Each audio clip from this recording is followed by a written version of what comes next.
Dunlop অনেকদিন পরে এসেছি, ভালো লাগছে। জোয়ার এসেছে।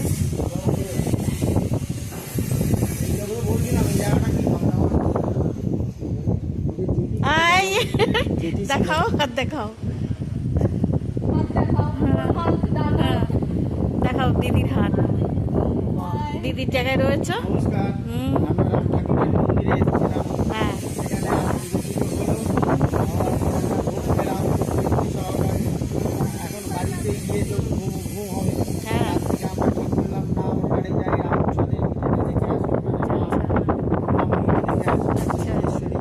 খুব ভালো। আসেনি। অপেক্ষা করছি। আমরা এখন লঞ্চে চেপে ওপারে যাব, বাকিটা আপনাদের আবার পরে দেখাবো। হ্যাঁ, আবার দেখো নতুন ব্রিজ হচ্ছে, ব্রিজ ওটা হচ্ছে। আপনারা দেখে নিন। বড় করে ব্রিজ হ্যাঁ, বাঁশবেড়িয়া ব্রিজ, এবার পরিচিতি। কল্যাণী। এই হচ্ছে আমাদের কালিদা।